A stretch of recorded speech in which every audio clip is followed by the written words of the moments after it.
pushing with Fly in the top and the other four kind of poking at the mid, but being very cautious here, not really overcommitting or forcing the issue, just trying to keep Cloud9 split and prevent them from farming. They already took out this big stack of Ancients that Cloud9 had, so even though they're not pushing that aggressively, they're still stopping Cloud9 from farming and pulling further ahead. Now Fly gets his Aghanims completed, has it delivered, and they'll further the split push. 2 in the bottom, 2 in the mid, and 1 in the top. So the BKB becomes less and less of a good item for the Gyrocopter. He's only got 1600 HP on the Strength Treads, and now Lina does 950 pure of that, and they don't have a grave. What's the solution? I don't even know if there is one anymore. Like Decrep isn't a solution, really. It stops some physical damage, but... Yeah, I guess it can maybe keep them alive after the Laguna comes out if there aren't raises to follow, but that's even still kind of scraping the barrel. All right, it's more slow siege here. Swindle with about 2 minutes left on his Aegis. Wouldn't mind getting popped here so that he can come back to life. Though, of course, would like to keep it as long as possible. Envy uses the BKB again to juke the stun. Now out comes the call down. Connects on 3. Swindle will throw away the Aegis intentionally here with that second call down. Tier 3 towers down. There is still a glyph for the Dire. Now Complexity in a great spot. Ziz will use his BKB. God Strength popped as well. They want to go for the barracks. The glyph will force them to back out and reset. But now Moon comes in. Big vacuum wall, but falls just a little bit short. Big opportunity there, but can't quite seize the day, and maybe Complexity will just back out. And Misery also stole Warcry there, so that'll make it much harder for Shadow Fiend to do damage to any core, and even the Sven is going to be a bit limited there. So I think that was a good time to retreat for Complexity. They lost their Aegis, they whiffed their ultimates. It's time to retreat and play it safe. They're already still ahead. Back off, farm a little bit. Your opponents are going to know exactly where you are because you tracked up all of them, but at some point those will time out, and then they still have to kind of sit in their base. Yeah. Maybe they should go for like a 5-man smoke right now. Just grab the smoke, move out, go for kills while they still they found NB off to the side. He's in a lot of trouble here. He gets a call down. He does have the BKB available. Glimmer Cape just barely keeps him alive. Now Ziz and Z-Freak will be turned on. Moon Meander nearby, but can't do much to save his friends. Z-Freak charging across. Homing Missile will chase him down, but he'll make as much space as possible before dying. The rest of his team hanging out that mid lane of Barracks saying, let's go for this. They're all committed far out of the base. Yeah, Gem goes down. A lot of TPs home, and unfortunately for Complexity, they won't get much damage, if any, on these barracks here in the mid. So that's exactly what you got to do after you defend from the base. You have to go for those kills, and they found 2 import heroes, and they got the gems. That means no more C and Viz for Complexity. That means Bounty can start moving out a bit more. They can find all the observer wards on the map, of which there are almost none. So maybe in a bit here we'll see Complexity put wards, and probably in slightly worse positions because they do have to put them on the high ground. Peculiar ward spot here. I think they were going for that big spot up here, perhaps, but wasted observer. That one is very peculiar, actually. Maybe they don't know about the high ground spot, but I completely agree with you. There's no point to put it there if you could put it up on the top. It might have been a mistake. Maybe he was trying to do a sentry, and it was during the team fight, so he accidentally placed that instead. Swindle in the danger zone here, being stalked out by Big Daddy. But it will be all right for now. Full Daedalus on the Shadow Fiend. So seeing that early MKB will alter his build. Last game he went for the BKB at this point after the Scotty. The Butterfly. The Butterfly, I'm sorry. But now going for the Daedalus. I like the Daedalus here, especially because the Sven has been lacking in damage big time. He's easily an item behind the Gyrocopter. He's just got his AC, which is great, but his damage against a single target is good but not amazing, and it's also very limited around his ultimate. His damage is poor when he doesn't have his ultimate up, so he needs to make up for that, and he needs to go for the big item. Might find Big Daddy. They might get their gem back. He's carrying the gem. Sentry Ward out of range, but they've got another one. Down he goes. So close. Huge for Complexity as they can regain some map control and, of course, have something to deal with that Bounty Hunter. That was a great attempt by Bounty Hunter to stay alive. He Glimmer Caped. It almost went off in time, but he was still slightly within Sentry Ward range, so he ends up getting killed, and the gem is recovered. And Complexity pressure's back on. Dead hero as well, so this gives him a chance to push. Oh, but a Butterfly up for Gyro.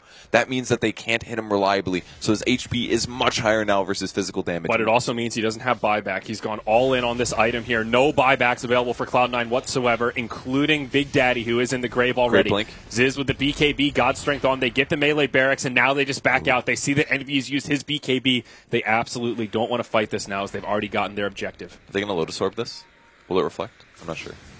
I think you have to have the Lotus Orb on when he casts it, not when it hits. That's kind of weird, because it's the opposite for Linken's. They changed the way Linken's works now. But I guess it would be a little too good if you could do that. Yeah. So I believe that's... Yeah. So again, the Blink after in the late game scenario with Sven. But the important thing with that is it allows him to land a stun. He's been throwing stuns up, but people can very easily Blink dodge it at this caliber. They're looking for a kill, though. This is what they need to do. They're smoking out of their base. They can't initiate on Spirit Breaker. They need to grab more heroes than just that. Yeah, they're trying to bait with Envy here, but it seems like Complexity are suspicious It's obvious. of a gyrocopter by himself this far forward. This is the first time they've left the base in like 20 minutes. Yeah. Of course it's suspicious when he just walks up. He's willing to farm aggressively, but it's always in hidden areas. It's never in the mid lane. So Complexity are completely reading this action from Cloud9. Oh, now Cloud9, they take the high ground. This is good. He's going to walk right into it. He has the BKB, but can't even get it off. A nice quick pick on the Sven. Lena's not even here, but Misery will... Oh, he gets off the Glimmer. He'll stay alive. Now Swindle. BKB Requiem connects only on Envy. Phase shift from Fata will keep him safe, and yeah, he'll get surged back. He'll be all right. Fata, he did have to burn his Dream Coil, but still, Cloud9 want to continue fighting. Envy goes in, call down, connects on Moon Meander, but again, the Glimmer Cape helps him reset, and he'll be just fine. That was pretty good damage control for Complexity. They only got the melee barracks, and they played it safe by backing off, but losing the Sven there, maybe a bit of a miscommunication. Like, I think they were really sure that C9 was still mid lane, and they did a very nice wraparound there. It was obvious that their opponents kind of thought they were there, and like, you can't just walk uphill like that. It's very, very dangerous because, especially if you're a BKB carrier, because you just die, and his team wasn't there to back him up either. Not that a Glimmer Cape was going to save him. I think he was dead no matter what. So a big kill, and that allows C9 to grab the Aegis. So Aegis and Cheese. This is Roche number 3. So big pickup there. They did put down 3 Observer wards in this mid lane, but the gem still on the Spirit Breaker. He's just going to clear those out. Will they find the ward mid? Is that? Oh, yeah. They didn't actually see it. They'll probably catch that later. Gyro grabs Aegis. Again, he's got MKB and a Butterfly, so his items are actually in a good position here. He's got the advantage over the Butterfly that Shadow Fiend might eventually pick up, and they don't have the MKB against the Gyro. Though I think Shadow Fiend will build it next. Again, with the Sven being a little underfarmed, he's got to commit the Shadow Fiend, that is, to the full damage, in my opinion. So once he gets that, Gyro will again be no problem. But until then, it's a little unreliable. Well, Big Daddy gets a courier snipe. Minor victory there. It did have just a singleton smoke. That's an impact. I don't know if you checked the items before you hit it or not, but that should give them the knowledge that the smoke ganks are not likely for a bit. Looks like they do have an extra one. Yeah. They haven't been smoking that much. It's kind of an interesting way to play. They just have such good team play fundamentals that they don't even need to smoke. They know where their opponents are. They pressure the lane very well by themselves. They just always know where their opponents are in most cases, with the exception of the last death. But it seems like they're not relying on smokes to get advantage like a lot of teams do. Yeah, definitely not. Though they will buy that next one straight away. Fly's already picked it up, so they will try to smoke. There's a BKB on Lena. What the heck? But the Ags on Puck makes things a little harder. The way this works is if you cast it on somebody pre-BKB, if they BKB and run through the Puck ult, it'll still trigger. So if he gets shown here on the map, might see Eternal Envy dying. Glimmer If Puck shows his Ags on the map and Complexity see this, they'll adjust their play. But if he comes from darkness, ulties, there's a real chance of stunning all of the BKB carries for 4 seconds or whatever the heck the huge duration is. 4.5 seconds on the break stun duration. So even though they have BKBs, it's massive. Yeah. Cuts right through. One of those reveals you want to use to as much of an advantage as possible. Z-Freak, he is the gem carrier, very far forward, but does have a Shadow Blade. Just needs to be a little bit careful. Definitely does not want to go for solo kill onto Bone 7 as Fata is in the neighborhood. Though, Sven doing the same. He comes up with the Blink Dagger, forces Fata into a more defensive position, and now Z-Freak goes right on to Bone 7. Fata's nowhere to be found, and this should be a nice, easy solo pickoff here. He does have an Aghanim Scepter, so he can keep spamming out that life drain, but it's not going to be enough. BKB used by Ziz, and they'll just chop him to pieces. Man, I really don't like his item build this game. The Soul Booster was cool because Pugdown does need some HP in the early game, but if you're going to build all of these other items after you build the Soul Booster, what's the point, man?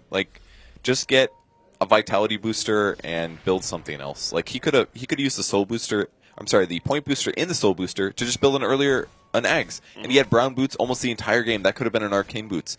All of these items that he spent, he was probably the best performing, at least best farming on his team in the early game, with the exception of maybe Gyro. And he just didn't get that much value and that much utility out of it. And I wonder if this game could have been different. He played last game fantastic, and he had a good start here, but his itemization, I think, has really hurt him this game. Yeah, I absolutely agree with you. If he could have gotten that Octarine, it potentially could have made a difference, but now we'll hold that thought as Big Daddy gets set up on the turn from Fata, but now the follow-up's there. He does phase shift the stun. Big Daddy gets Glimmer Cape. That'll help them reset this fight once more. Fly caught by the stolen LSA. Now he's Glimmer Cape. Lotus Orb onto Ziz. Another phase shift from Fata. Ziz will use his Warcry here with God's Strength coming up in just about 5 seconds.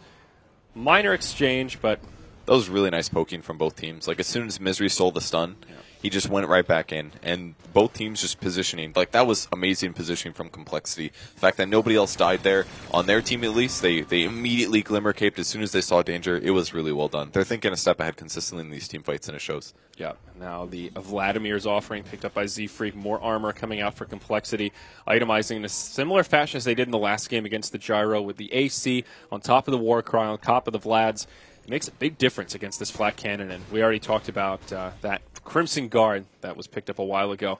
More big items, though, here, Purge. Envy secures his Satanic as the Shadow Fiend gets his MKB. So his damage is good now. We don't always see this with SF. A lot of times they build for tankiness into HP, and then eventually one damage item. Well, he's got 2 on top of all that tankiness and HP. So this is the part where Shadow Fiend is very, very serious as a damage dealer, because he has that free built-in AC more or less because of the -6 armor from his presence. And of course he's got Necromastery. So he's actually a pretty good late game hard carry. He's not the best, but he's very solid based on his farm rate. And Swindle Melons has played excellent this game. He's got 474 last hits. It is incredible.